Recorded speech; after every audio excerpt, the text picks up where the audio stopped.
नमस्कार। YouTube channel maths era and civil engineering by R P. Vyas से मैं आर.पी. व्यास class 12 आर.बी.सी के सभी स्टूडेंट्स का हार्दिक स्वागत करता हूं, जिनके मैथमेटिक्स सब्जेक्ट है।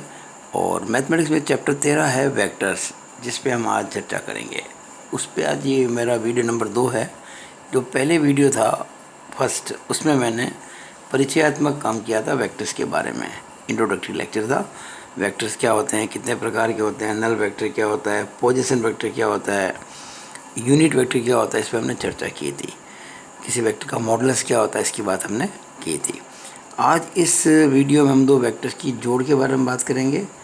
अगर आपको दो पॉइंट्स के पोजीशन वेक्टर पता हो तो उन पॉइंट्स को मिलाने वाला वेक्टर क्या होगा, इसके बारे में बात करेंगे।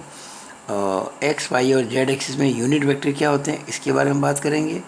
और किसी पॉइंट के कोऑर्डिनेट्स आपको पता हो तो वेक्टर का उस पॉइंट का पोजीशन वेक्टर क्या होगा, इसके बारे में बात करेंगे। और आखिर में अगर दो वेक्टर्स पैरेलल हैं तो क्या कंडीशन होगी, इसके बारे में बात करेंगे। तो हम शुरू करते हैं।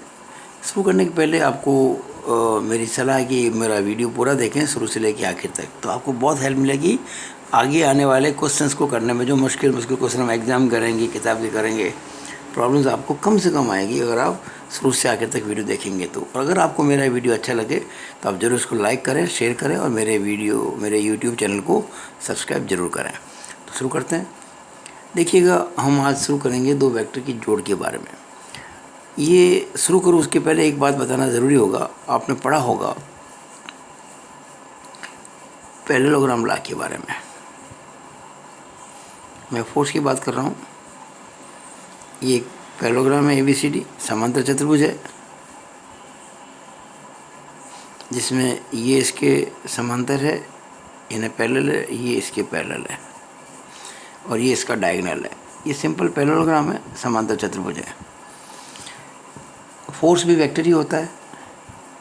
अगर ये P फोर्स है, ये Q फोर्स है, तो इन दो फोर्स का जो होता है रिजल्टेंट, वो ये R इस AC वेक्टर द्वारा दिया जाता है, जो कि डायगोनल है। अब अगर मैं इसको लाइनिंग करूं तो ट्रायंगल बन गया ABC, ट्रायंगल ABC। ध्यान से देखिएगा आप, ये बन गया ट्रायंगल ABC।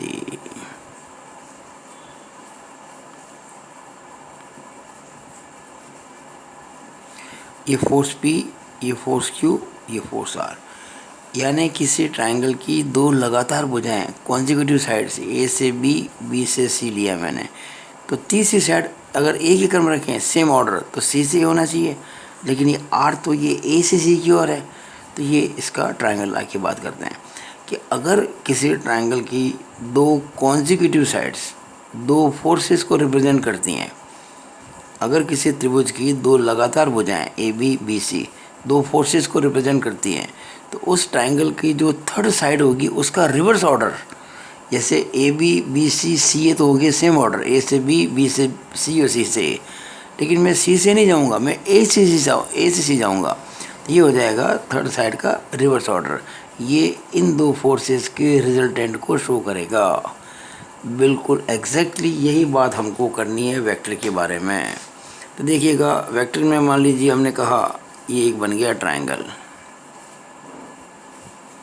ये बन गया ट्रायंगल। अगर ट्रायंगल है ABC और AB वेक्टर A को रिप्रेजेंट करता है, BC वेक्टर B को रिप्रेजेंट करता है, तो ये जो AC है, ABC ट्रायंगल में AB, BC सेम ऑर्डर है और तीसरी साइड का रिवर्स ऑर्डर जो है वो AC है। ये इन दो वेक्टर की सम को रिप्रेजेंट करेगा।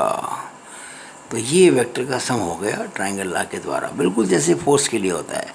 P और Q की जो रिजल्टेंट है वो P प्लस Q यानी R होता है। R जो होता है ना, R फोर्स, हम कहेंगे वेक्टर R जो है ये वेक्टर P और वेक्टर Q के बराबर है। तो ये बात थी हमारी आज के वीडियो की पहली। ये कहलाता है ट्रायंगल लॉ वेक्टर्स का। If two vectors are represented by two consecutive sides of a triangle, then their sum will be represented by the third side of the triangle taken in reverse order। ये बात आपको ध्यान में रखनी है, ठीक है। अब हम करते हैं दूसरा पॉइंट आज का वो क्या होगा, जैसे देखिए मान लीजिए ये आपको मैं बात बताऊंगा पोजीशन वेक्टर की, जो हम पहले वीडियो में देख चुके हैं। देखिए ये कोई पॉइंट ए है और ये पॉइंट बी है और ये कोई ओरिजिन है ओ। मैं कहता हूँ इस पॉइंट ए का पोजीशन वेक्टर ए है, इस पॉइंट बी का पोजीशन वेक्टर बी है। जब किसी पॉइंट के पोजीशन वेक्टर की बात चलती है ना, तो उन पॉइंट को तो बताया जाएगा कैपिटल लेटर से, ए कैपिटल है बी कैपिटल है, और ब्रैकेट में लिख दिया जाएगा स्मॉल लेटर्स को वेक्टर के साथ में। अब चूंकि ये ए पॉइंट का पोजीशन वेक्टर है यानी कि स्थिति सदिश है, तो ये जो वेक्टर हो गया ये वाला, ये ए हो गया, और ये जो हो गया ये बी हो गया। ठीक है, मुझे ए बी वेक्टर चाहिए, I want vector A B, मुझे ये चाहिए भाई। ये क्या है, कैसे निकालेंगे वेक्टर ए बी? तो आप ध्यान से देखें ये जो ट्राइंगल है कौन सा, ओ ए बी। अगर आप इस ट्राइंगल ओ ए बी को देखेंगे तो आप पाएंगे कि ओ से ए और ए से बी एक ही क्रम में है, एक ही ऑर्डर में। और जो तीसरी साइड है, अगर हम एक ही क्रम लेते हैं ना तो बी से ओ होता, हम बी से ओ नहीं ले रहे, हम ओ से बी ले रहे हैं। देखिए बी वेक्टर आ गया, यानी ये जो दो वेक्टर है कौन से, ये और ये तो एक ही ऑर्डर में है, तो इनको साथ ले लेंगे, जोड़ लेंगे, इजिकल टू इसको कर देंगे। बिल्कुल वैसे ही जैसे यहाँ पे ए प्लस बी ये था, इजिकल टू ये देखिए ए प्लस बी। ठीक है ना, vector A B plus vector B C is equal to vector A C. यहाँ ऐसा करेंगे, क्या करेंगे भाई, A vector plus A B vector is equal to B vector. ये मैंने ट्राइंगल लगाया है कि किसी ट्राइंगल में अगर दो वेक्टर्स लगातार दो कॉन्जिक्यूटिव साइड से लिए जाएं तो उनकी जो सम होगी वो तीसरे साइड के रिवर्स ऑर्डर से दी जाएगी। अब मुझे निकालना है ए बी। ए बी कैसे निकालेंगे भाई, ये हो जाएगा, ये तो माइनस हो जाएगा, ये हो जाएगा बी माइनस ए। ये बहुत इंपॉर्टेंट फॉर्मूला है, बहुत इंपॉर्टेंट बात है, इससे कई क्वेश्चंस बाद में सॉल्व होंगे। इसका वाला रूल क्या बन गया, वेक्टर ए बी आपको निकालना है। तो ये बी क्या था, बी था इस पॉइंट बी का पोजीशन वेक्टर, यानी P B position vector of point B minus position vector of point A. ये हमारा बहुत इम्पोर्टेंट पॉइंट पूरा हुआ है जो आपको याद रखना है। ये नंबर 2 पॉइंट है आज के लेक्चर का। ठीक है, तो मैंने आपको क्या क्या बता दिया अब तक, दो ट्राइंगल, ये अपन दो वेक्टर को कैसे जोड़ेंगे ट्राइंगल लॉ के हिसाब से। और ट्राइंगल लॉ मैंने कहाँ से निकाला, पैरेललोग्राम लॉ से। मैंने समांतर चतुर्भुज के नियम से जो बल के लिए था उसके आधार पर मैंने ट्राइंगल का नियम निकाला, और ट्राइंगल के नियम के आधार पर जो फोर्स को मैंने मान के चला था उसके बाद मैंने वेक्टर लिया, और इसके बेस पर मैंने ये प्रूव किया कि vector A B is equal to position vector of B minus position vector of A. ध्यान देना, मुझे वेक्टर ए बी निकालना है, तो जो पहले लेटर आ रहा है ए, बाद में आ रहा है बी, तो जो बाद में आ रहा है उसका पोजिशन वेक्टर पहले लेंगे, और जो पहले आ रहा है उसको पोजिशन वेक्टर बाद में लेंगे। ये आपको ध्यान रखना है। अब आज का जो तीसरा पॉइंट है इस वीडियो का, वो मैं आपको समझाऊंगा कि जो 3 एक्सिस होती है mutually perpendicular axis, X axis, Y axis और जेड एक्सिस, तो यूनिट वेक्टर्स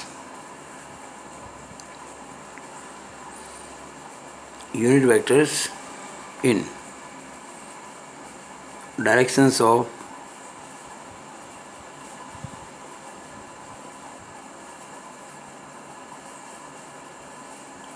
एक्स एक्सिस,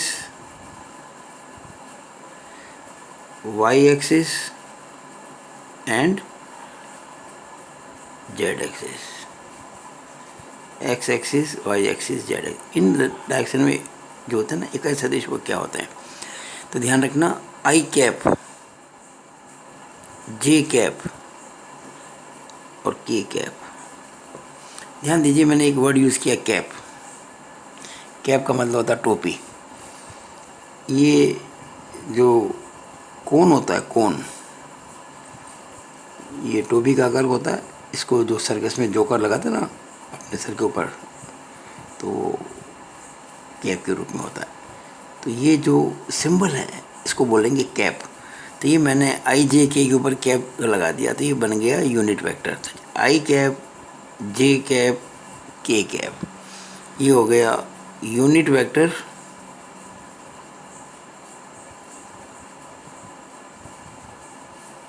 इन एक्स डायरेक्शन।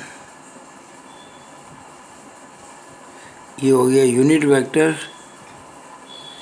इन वाई डायरेक्शन, और ये हो गया यूनिट वेक्टर इन जेड डायरेक्शन, यानी कि जेड एक्सिस। अब हम ये पता करने की कोशिश करेंगे कि अगर किसी पॉइंट के कोऑर्डिनेट्स आपको दे रखे हैं 3D के अंदर या 2D के अंदर, तो उस पॉइंट का पोजीशन वेक्टर कैसे पता करेंगे, इस पर हम चर्चा करने वाले हैं। तो मैं आपको पहले समझा दूं, बहुत सिंपल सी बात। पहले हम बात करते हैं 2D की बात करते हैं, 2 डायमेंशन। ये है एक्स एक्सिस, ये है वाई एक्सिस, ये है मूल बिंदु। अगर ये कोई पॉइंट P है जिसके कोऑर्डिनेट्स हैं एक्स वाई, इसका क्या मतलब हुआ? आपने कक्षा 10 में पढ़ा है इसको, कि अगर मैं कहूँ ये A है और पॉइंट की कोऑर्डिनेट क्या है एक्स वाई, तो ये जो डिस्टेंस हुई इसे x कहेंगे कि नहीं कहेंगे हम? भुज, यानी कि एब्सिसा। और ये जो डिस्टेंस है इसको y कहेंगे, कोटि, यानी कि ऑर्डिनेट। और भाई जैसे बिंदु है 3 4, तो ये 3 ये 4 होता है ना, इस तरह से वो चीज़ हो गई। अब मैं अगर मान लीजिए O से P को मिला दूं, अगर मैं O से P को मिला दूं तो ये वेक्टर बनेगा OP। और OP जो वेक्टर है ये है पोजीशन वेक्टर ऑफ P। इस P बिंदु का पोजीशन वेक्टर है, और P बिंदु के कोऑर्डिनेट्स हैं एक्स वाई, P के निर्देशांक है एक्स वाई, और मुझे P बिंदु का पोजीशन वेक्टर पता करना है। मैं आपको बता चुका हूँ कि एक्स एक्सिस की डायरेक्शन में जो यूनिट वेक्टर है वो आई कैप है। अच्छा, एक्स एक्सिस की डायरेक्शन के अंदर ये लेंथ कितनी है वेक्टर की? ओ ए, ये इसका परिमाण है, मैग्नीट्यूड है। अगर मैं ओ ए का जो मैग्नीट्यूड है इसको आई कैप से मल्टीप्लाई कर दूं, तो ये आपका वेक्टर ओ ए बन जाएगा। वेक्टर ओ ए बन गया, क्या बन गया कि ओ ए आई कैप, और ओ ए कितना है एक्स के बराबर। तो बताओ ये वेक्टर एक्स आई कैप हुआ कि नहीं हुआ? हो गया ना। इसी तरह से ये जो लाइन है ए पी, ये देखिए वाई एक्सिस के पैरेलल है, वाई एक्स के समांतर है, और इसकी लेंथ कितनी है वाई, और दिशा है वाई एक्सिस। तो इसके अंदर इकाई सदिश क्या होगा? जे कैप। ये वेक्टर क्या हो जाएगा? जैसे एक्स आई कैप है ना, वैसे ये वाई जे कैप हो जाएगा, x I cap Y J cap. और ये ट्रायंगल बन गया, देखिए ओ ए पी ट्रायंगल है, और इस ट्रायंगल के दो ये लगातार भुजाएं हैं ओ ए और ए पी। तो तीसरी साइड का रिवर्स ऑर्डर क्या हो जाएगा? पी ओ नहीं ओ पी होगा, और ये ओ पी इन दोनों की जोड़ के बराबर होगा, यानी कि x I cap plus Y J cap. इसका मतलब हम कह सकते हैं कि पोजीशन वेक्टर जो हुआ पी का वो हो गया x I cap plus Y J cap. ये 2D की बात हो गई। अब जैसे मान लीजिए कभी आपको सवाल में मिल जाए किसी पॉइंट के कोऑर्डिनेट है -3 4, ये मान लो किसी पॉइंट के कोऑर्डिनेट्स हैं, और आपसे कहा जाए भाई इसका पोजीशन वेक्टर क्या होगा, तो आप तुरंत कहेंगे कि पोजीशन वेक्टर होगा -3i प्लस 4j। कैसे हुआ ये आपको मैंने अच्छी तरह से समझा दिया ट्रायंगल लॉ की सहायता से, ठीक है ना। और अब हम आगे बात शुरू करते हैं। इसके अंदर ये पॉइंट तीसरा ही चल रहा है। अभी हमने बात की थी 2D की, अब बात करते हैं 3D की, 3 डायमेंशनल ज्योमेट्री की बात करते हैं। भाई इसमें एक्स वाई जेड होते हैं। एक्स वाई जेड कैसे निकालेंगे भाई? देखो ये मान लीजिए एक्स एक्सिस, ये मान लीजिए वाई एक्सिस, तो ये हो जाएगी आपकी जेड एक्सिस। इस तरह से ये जेड एक्सिस हो जाएगी। और भाई आप इतना जानते हैं ना, ये देखिएगा, अगर मैं बनाऊं एक घनाभ, क्यूबॉइड बनाऊं।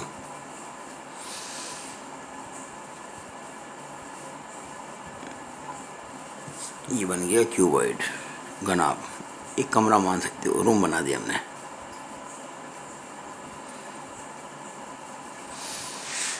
तो ये अगर मैं कहता हूँ ये जो है ये हो गई एक्स एक्सिस, ये हो गई वाई एक्सिस, और ये हो गई जेड एक्सिस, ये हो गया ओरिजिन। तो ये बात मैं आपको समझाना चाह रहा था इस तरह से। तो ये एक्स एक्सिस, ये वाई एक्सिस और ये जेड एक्सिस। अब अगर मान लीजिए किसी बिंदु के निर्देशांक जो हैं, मान लीजिए कोई पॉइंट P है जिसके निर्देशांक है एक्स वाई जेड। जैसे 2 डायमेंशन में निर्देशांक थे एक्स वाई, तो उस पॉइंट का पॉसिबिलिटी क्या था, x I cap plus Y J cap. इसी तरह से इसमें जो हो जाएगा वो ओ पी जो वेक्टर यानी कि पोजीशन वेक्टर ऑफ पी, वो हो जाएगा x I cap plus Y J cap plus Z के कैप। बस बहुत सिंपल है ये। एक्चुअली ये जो 3 दिशाएं हैं ना, ये एक दूसरे के साथ में लंबवत है, परपेंडिकुलर है, म्यूचुअली परपेंडिकुलर है। जैसे मान लीजिए ये एक्स आई कैप है, तो ये हो जाएगा वाई जे कैप।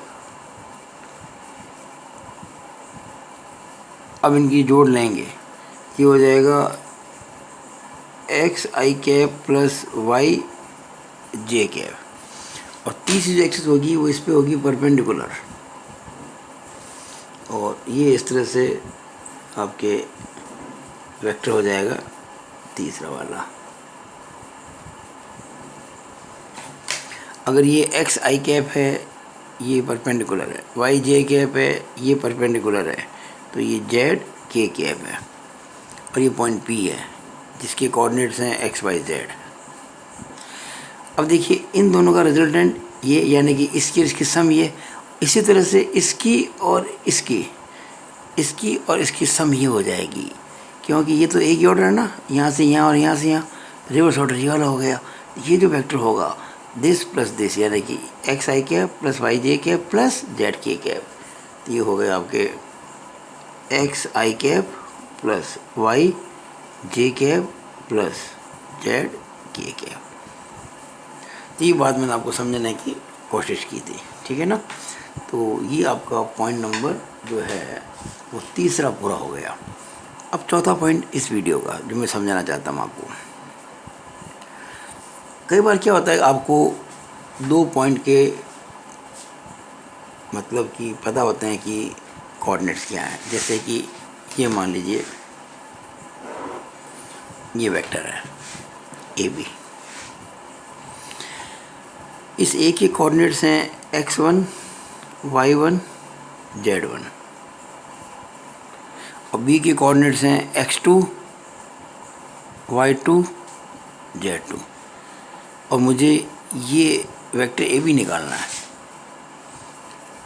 तो वेक्टर ए बी कैसे निकालेंगे भाई, क्या रूल इसको निकालने का, वेक्टर ए बी क्या रूल बताया मैंने आपको, position vector of B minus position vector of A. ये मैंने आपको समझाया था अभी थोड़ी देर पहले। ये देखिए आज का जो पेज नंबर 1 था ना, इसमें बताया था vector A B is equal to position vector of B minus position vector of A. It implies vector A B is equal to, क्या हो जाएगा इसमें, अब बताओ बी का पोजीशन वेक्टर क्या होगा, ये हो जाएगा x2i plus y2j plus z2k। मैं k बोलता हूँ मतलब k कैप, j बोलता हूँ मतलब j कैप, माइनस ए पॉइंट का क्या होगा position vector, x1 y1 z1 है ना, तो x1 i cap plus y1 j cap plus z1 k cap. और फाइनली जो हम कहेंगे कि वेक्टर जो ए बी है x2 देखिए x2 आई कैप और माइनस x1 आई कैप, तो इसमें आई कैप कॉमन आएगा, तो ये x2 माइनस x1 आई cap plus y2 minus y1 जे cap plus z2 minus z1 के कैप। तो ये इस तरह से आपने एक वेक्टर ए बी निकाल दिया। कौन सा वेक्टर ए बी? जिसमें ए और बी के पोजीशन वेक्टर आपको दे रखे हों। आपको जब ए और बी के कोऑर्डिनेट्स पता हैं तो आप उनके पोजीशन वेक्टर निकाल सकते हैं, और जब पोजीशन वेक्टर निकल जाएगा तो फिर वेक्टर ए बी भी निकल जाएगा। और अब मैं आज इस वीडियो का जो आखिरी पॉइंट है उस पर आ रहा हूँ। आखिरी पॉइंट पे जो मैं चर्चा कर रहा हूँ वो ये है कि अगर दो वेक्टर्स पैरेलल हों तो उनके लिए क्या बातें तय होती है। जैसे देखिएगा, ये एक वेक्टर है और ये दूसरा वेक्टर है।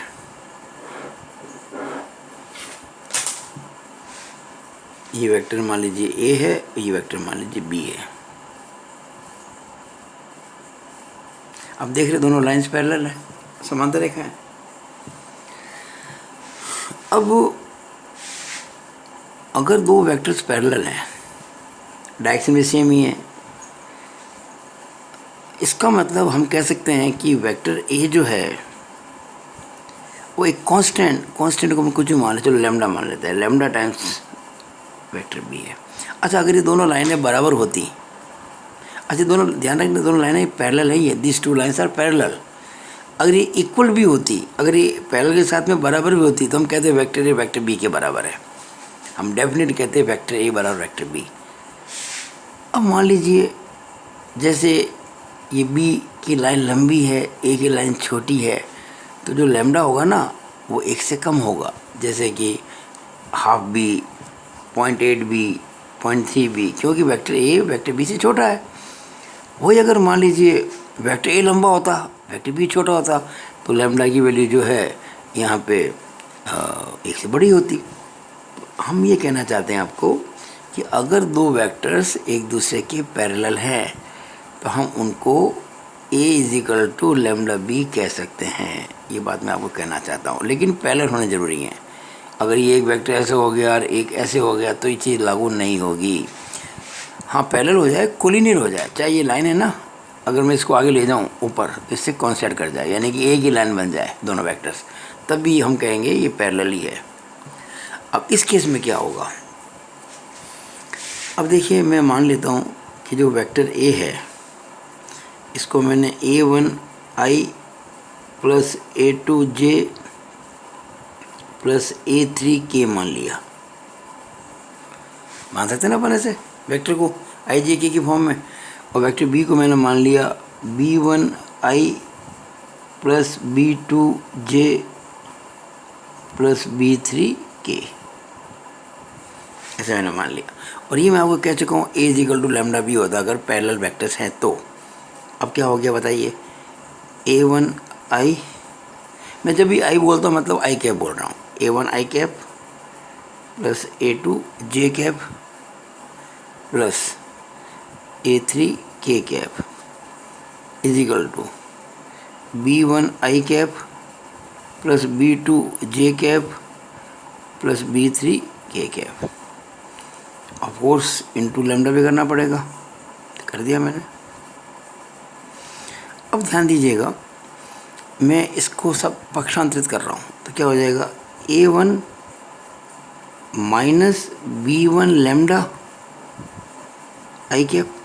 देखिए वो b1 आई कैप लैम्डा इधर लाएंगे तो minus b1 I cap lambda हो जाएगा, और इधर a1 आई कैप है तो आई कैप कॉमन आ जाएगा, तो a1 minus b1 lambda plus a2 minus b2 lambda j cap plus a3 minus b3 lambda k cap बराबर 0। जब सारा इधर आएगा तो 0 बच जाएगा। अब देखिएगा एक वेक्टर है दिस प्लस दिस बराबर 0। इसका मतलब क्या हुआ? अच्छा, यहाँ इस केस में एक बात ध्यान रखना, ये इसको 0 वेक्टर कहा जाएगा, सिंपली 0 नहीं, क्योंकि सारा वेक्टर चल रहा है ना ये। अब देखिए आई cap, J cap, K cap तो यूनिट वेक्टर है, लेकिन अल्टीमेट जब जीरो आ रहा है इसका मतलब क्या हो गया कि ये भी ज़ीरो है, ये भी ज़ीरो है, ये भी ज़ीरो है। अरे भाई ये ज़ीरो होंगे तभी तो जीरो वेक्टर आएगा। इसका मतलब A1 माइनस B1 लैम्डा बराबर zero, A2 minus B2 lambda बराबर zero, A3 minus B3 lambda बराबर ज़ीरो। इसका मतलब A1 बराबर B1 लैम्डा, A2 बराबर B2 लैम्डा एंड A3 बराबर B3 लैम्डा। इसका मतलब A1 अपॉन A2 बराबर लैम्डा, A2 अपॉन B2 बराबर भी lambda and A3 upon B3 बराबर लैम्डा। अब ये सारे लैम्डा के बराबर है, सारे कांस्टेंट है। इसका मतलब हो गया A1 अपॉन A2 बराबर B1 अपॉन B2 होना चाहिए था। ये गलती से क्या हो गया A1, हाँ यहाँ गलती कर दी हमने जल्दी में, A1 B1 है यहाँ पे, A2 नहीं है, ये जल्दी में गलती हो गई, तो ये B1 होना चाहिए यहाँ पे, है ना। बिल्कुल, हाँ तो क्या हो जाएगा यहाँ पे A1 अपॉन B1 बराबर A2 अपॉन B2 और बराबर A3 अपॉन B3, क्योंकि सभी लैम्डा के बराबर है। तो ये देखिएगा यहाँ पे A1 बराबर B1 लैम्डा था ना, ये A1 बराबर B1 लैम्डा, यानी कि A1 अपॉन B1 बराबर लैम्डा, A1 अपॉन B1 बराबर लैम्डा, A2 अपॉन B2 बराबर लैम्डा और A3 अपॉन B3 बराबर लैम्डा। ये सभी लैम्डा है और चूँकि लैम्डा लैम्डा सब बराबर होते हैं, इसका मतलब ये बराबर है, यानी कि A1 अपॉन B1 बराबर A2 अपॉन B2 बराबर A3 अपॉन B3। ये बहुत इंपॉर्टेंट रिलेशन है ये, इससे कई बार छोटे छोटे क्वेश्चन सॉल्व हो जाते हैं। और अपन जब वीडियोस के अंदर कुछ क्वेश्चंस करेंगे ना, तो हम सबका बड़ा अच्छा सा यूज़ करेंगे। तो मैं आज का वीडियो यहीं पे ख़त्म करता हूँ।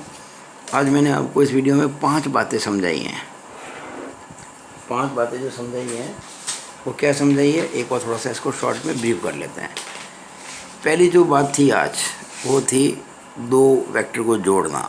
उसमें मैंने आपको बताया ट्रायंगल लॉ, कि अगर किसी ट्रायंगल की 2 कॉन्जिक्यूटिव साइड, 2 लगातार भुजाएं 2 वेक्टर्स को शो करती हैं, तो उस ट्रायंगल की जो थर्ड साइड है रिवर्स ऑर्डर में उन दोनों वेक्टर की सम को रिप्रेजेंट करेगी। ये ट्रायंगल लॉ था। और उसके बाद मैंने आपको जो नंबर 2 पॉइंट समझाया था आज, वो था कि अगर आपको 2 पॉइंट के पोजीशन वेक्टर पता हो तो उन पॉइंट्स को मिलाने वाला वेक्टर ए बी क्या होगा। तो vector A B is equal to position vector of B minus position vector of A.